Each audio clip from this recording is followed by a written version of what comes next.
What's up, gaming heroes? My name is Erosium and welcome back to another video. In today's video we're going to be discussing the pre-patch for World of Warcraft Shadowlands. It's been a doozy, it's been a bit of a crazy one. There has been loads of changes and lots of communication undelivered, meaning that there was just no communication given whatsoever, but we're going to be covering that in today's video and talking about some of the good points and some of the more negative points of the pre-patch. But before we get into the video, please make sure you hit that like button. It really truly helps the YouTube algorithm, and it makes sure that more people like yourselves can get your eyes on this video. It really helps me. Thank you very much. Let's hit that like button and let's get into the video. So first of all, Blizzard decided, as always, to release a pre-patch or release an expansion and not buy extra servers to basically deal with the increased player demand of everyone coming back to the game. World of Warcraft is not the type of game where everyone has an active subscription for it at all times. No, they basically log in when there's a new expansion. They try all the new expansion storylines, because World of Warcraft has an amazing story pretty much always. They do all the new storylines, they do all the new professions, they do all the new dungeons, they do all the new raids, they do all the new battlegrounds. They get themselves to where they feel happy, and then they leave the game and they join another game until the next expansion, or they come back in a few months when they're feeling bored and they want to pick up World of Warcraft again. That's the type of game World of Warcraft is. So, when there is a new expansion, you get a huge surge of players coming back, and the servers are always overloaded. And it's like Blizzard are unable to figure out how much players are going to be coming back for the expansion, the pre-patch, etc, etc. And it just seems a bit silly that every single expansion I've ever played for World of Warcraft, there's been massive server issues in the first 2 to 3 days of the game releasing. I was going to do this video on the very first day of pre-patch, but I anticipated this issue and therefore decided not to do this video because I thought they would have really bad servers. And would you believe it, I was locked out from the game for 5 hours yesterday. This is 2 days after pre-patch. This is not on pre-patch day. This is 2 days after pre-patch. I couldn't get into the game. Why? Because they just didn't have enough servers to deal with the player demand. There was a queue of 980 players to get in, and even when you logged in, you beat that queue, you got down to number 1, it would log you out immediately, and you couldn't do anything to stop it. So that was really poorly executed on Blizzard's behalf. Now, obviously, with the pre-patch, we do have a completely brand new leveling system, which I am ever so pleased about, and I have been putting my characters straight to that new leveling system. So Erotant here's my character. He looks like a bit of a blob, but oh well. This guy is in Draenor, Warlords of Draenor. He went there at level 10. And boy oh boy, I absolutely adore being able to explore these leveling zones afresh, but maybe on a lower level character. It does feel like, because this was a level 1 character that I've decided to level up all the way up, it does feel like everything's fresh in your mind. It just completely feels fresh as you level now, and I really enjoy that. I did Exiles Reach, and the Exiles Reach was really fun. It's a good snapshot of what to expect through World of Warcraft as you level up, and maybe when you hit maximum level as well. So it's a great snapshot for new players. The system for making characters, so obviously you make your character here. Let's say we go for, I don't know, like Force Draenei. Say you make your character, you go through Exiles Reach if it's a level 1. If it's level 10, you won't start Exiles Reach, obviously. You'll start Stormwind if you're Alliance, and probably Ogrimmar if you're a Horde.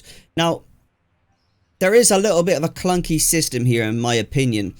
When you start a character and you level from 1 to 10 in Exiles Reach and you come to Stormwind, they will say, attend the War Council and do the, I think it's the Tides of War, I think the quest is called.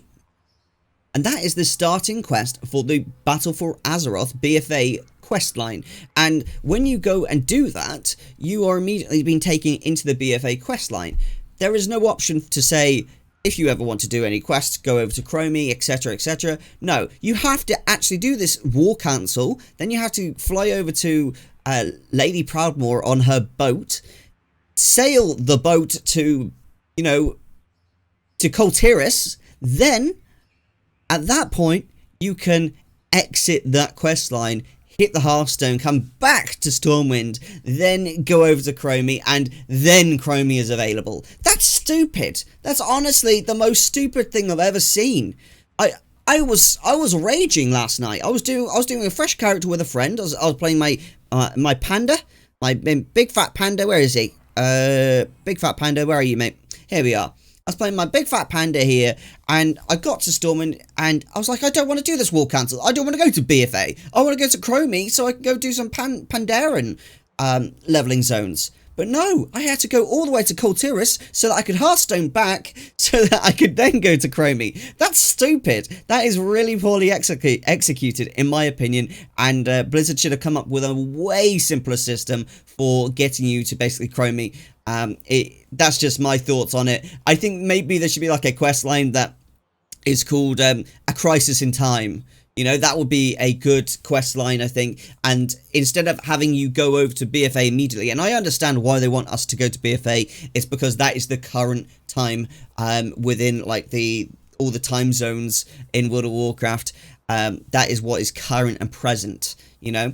But I think a nice quest line to fix this would have been just, instead of the wall cancel and taking you into that palaver, would be just A Crisis in Time. You need to speak to Chromie, and then Chromie just gives you a snapshot of the areas that you can level in, rather than having to go all the way to Battle for Azeroth and then come all the way back to then go to Chromie. It just seems like that is long and arduous and pointless and silly in every single way. It's honestly, it's just ridiculous. What are your thoughts on that? How could they maybe have implemented that bit better? Now, moving on to another point, I have 15 characters who can do my Garrison, basically gold making techniques that I've kind of developed and learned from originally Drizzling Rose. Drizzling Rose is a Garrison Gold maker who created a Miro board guide, and in this Miro board guide she basically stated that you can go 3 paths. You can either go tailoring, inscription, or alchemy. And she tested this on the beta for World of Warcraft, and on the beta, basically, you could, as an alchemist, you can make something called, if I show you here in the guild bank, let's go to here, alchemical catalysts. You can make these in Warlords of Draenor. Then, when the pre-patch would drop, you would craft these into Philosopher's Stones. Now, Philosopher's Stones, before the pre-patch, was something like 12 gold to sell to a vendor, but in the pre-patch they jumped up to 44 gold. So basically she reported in her gold guide, you know, that if you do this and you get loads of alchemical catalysts, you can basically in the pre-patch turn all these alchemical catalysts into Philosopher's Stones and therefore flip them to vendors for 44 gold each. And theoretically I would have been able to make something like, I don't know, 5,000 or something, maybe more of these alchemical catalysts. So it would have been a nice flip. I worked out to be something like 24k gold, nice easy flip type thing. But then Blizzard, without, you know, giving any news or communication on the subject, decided to nerf that gold amount from 48 gold down to just 8 gold. So suddenly everyone who kind of swapped out their buildings here from like tailoring or whatever they had here and swapped out the professions for alchemy now have to swap it back to another more relevant profession such as tailoring to actually be able to make gold with their garrison, which is absolutely ridiculous. And World of Warcraft Blizzard should have made sure that they have communicated that they were changing that vendor price for that specific item, because that has wasted literally hundreds and hundreds of players' times. It might be thousands, I'm not sure if it's thousands, but it's all over Twitter and it is kind of crazy within the gold makers community. A lot of people play this game purely because they enjoy making gold in World of Warcraft, and to just kind of like make a change without informing anyone, that was kind of silly on Blizzard's part. Especially since it was in the pre-patch and they didn't even change it in the pre-patch. It was constantly tested. So there's absolutely no reason for them to have not done that. And it's just sorely disappointing in my opinion. Bar that, the leveling has been good. There has been a bit of lag in World of Warcraft in general. It's not the most fun thing to deal with, the lag, but it's not been terrible for me.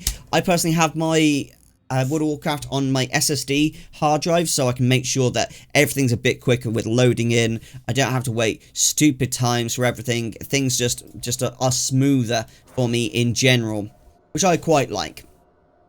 Exiles Reach is super fun as a leveling zone, and it's great that you can now like create a night elf, and your friend can create a dwarf, and you can meet immediately and start leveling from scratch. I do think that the Exiles Reach is not a bit too tutorial-y, but I definitely think that it's very hard to like sync up with friends in Exiles Reach, because it feels like you're doing your own quest line separately but together. It feels very weird. It doesn't feel like you're pulling together as a team from the first quest, which is what I think you kind of should be able to do.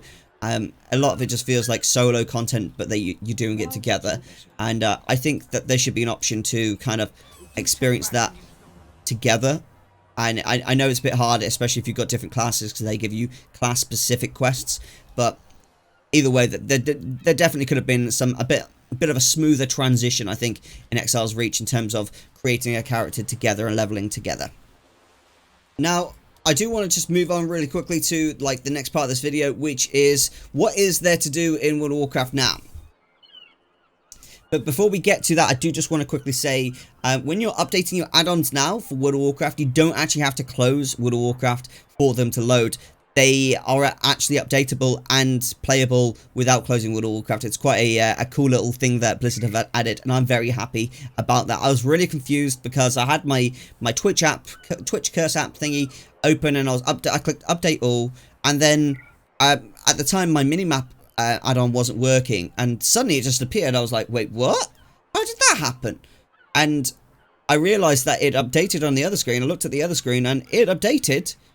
Look back, and it applied it, and so I went onto Wowhead and I saw, oh yes, everything's been updated so that when you are playing the game, it is actually updated as you are playing the game, which is very clever and very good, and I'm very happy that Blizzard introduced this change. It's just a general ad hoc extra thing in life that is just super helpful, and I'm very glad it is in there. I feel at the moment like playing World of Warcraft as your main character is very pointless. I don't mean to sound negative there, but it doesn't feel like there's much to do right now. Gearing up feels, for the most part, rather boring, and doesn't seem to have any value to the next game. I'm pretty certain that any gear you get now, within 2 levels of Shadowlands, you would have replaced. So it feels very much at the moment like it's just no real point in playing your mains. There's nothing really to do, and I'm excited. I want to play my mains. I want to do like a bunch of mythics. I want there to be a reason, something that I can gain, which can take me over to the next expansion. I wish that would happen, but there's no real there's nothing there. There's no communication from Blizzard as to like what you can do now on your mains to help with Shadowlands and such. So at the moment, it's all just leveling. Just leveling away. I do like the new looks that you can go for. You can see here my main Erapham. I've changed from a female to a male, which is pretty cool. And I've made him an albino Worgen, which is really cool. I was honestly shocked when I was able to just suddenly change my sex. In game, I was like, what? Wait, what? I can just switch just at a whim? Cool. Cool, I'm cool with that. That's awesome. So I did, and now I'm this hulking, overbearing Worgen who sniffs about and looks for treats. Okay, right. That is my thoughts on the pre-patch for World of Warcraft Shadowlands. I would love to hear your thoughts in the comment section below. Please make sure you hit that like button, you click subscribe, and I will see you next time. This is a Rosy Amount, and you have a wonderful, wonderful day.